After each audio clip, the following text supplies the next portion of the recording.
He asked God for wisdom, and God gave him everything else with it: wealth beyond imagination, peace on every border, glory that made queens travel across deserts just to see him. But the same man who wrote Proverbs ended his life far from the God who gave him everything. How does the wisest man in history lose his way? Something went wrong. And it didn't happen overnight. Solomon wasn't the obvious choice. He wasn't the warrior like David. He wasn't the firstborn. He wasn't the strongest. But he was chosen. When David died, Solomon inherited a fragile kingdom. Enemies still existed. Loyalty was uncertain. Expectations were heavy. He was young, inexperienced, overwhelmed, and then one night, God appeared to him in a dream. God said, "Ask for whatever you want me to give you." Most people would ask for power, protection, riches, long life. Solomon asked for an understanding heart to govern your people. He didn't ask for success, he asked for discernment, and God was pleased. So God said, "Because you asked for wisdom, I will also give you wealth and honor." This is the turning point. The two women, the one baby, both claiming to be the mother, no DNA test, no witnesses. Solomon says, "Cut the baby in two." One woman agrees, the other cries out, "No. Give her the child." And Solomon says, "She is the mother." The nation trembled. This wasn't ordinary intelligence, this was divine wisdom. But wisdom alone wasn't the test. Prosperity was. Solomon built the temple of the Lord, a royal palace, cities, fleets, trade routes. Silver became common in Jerusalem, gold flowed like water. The Queen of Sheba traveled miles just to witness his wisdom. She said, "The half was not told me."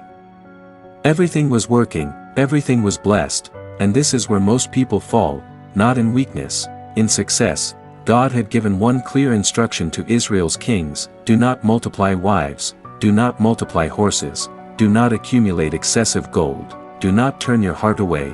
Solomon slowly broke all four. He married for alliances, Egyptian princesses, foreign women. One marriage became 10, 10 became 100, he had 700 wives, 300 concubines, and the Bible says something chilling: his wives turned his heart after other gods. Not immediately, slowly. Wisdom didn't disappear overnight, it was diluted. He began building altars, not to Yahweh, but to foreign gods. The same man who built God's temple was now building high places for idols. The wisest man alive began making foolish compromises. Wisdom is not the same as obedience. You can know truth and still drift from it, since you have not kept my covenant. I will tear the kingdom from your son. But not during Solomon's life. Because of David, so Solomon lived wealthy, but the fracture had already begun. After his death, the kingdom split, Israel divided, civil war followed. His son Rehoboam inherited tension, not glory. Many scholars believe Solomon wrote Ecclesiastes near the end of his life. Listen to the tone: meaningless, meaningless. Everything is meaningless. This is not the voice of a proud king. This is the voice of a man who tasted everything, and found it empty without God. He had pleasure, wealth, power, knowledge, and still concluded, "Fear God and keep his commandments." He learned late what he once knew early. Solomon's story teaches, success can be more dangerous than struggle. Wisdom without discipline collapses. Compromise starts small.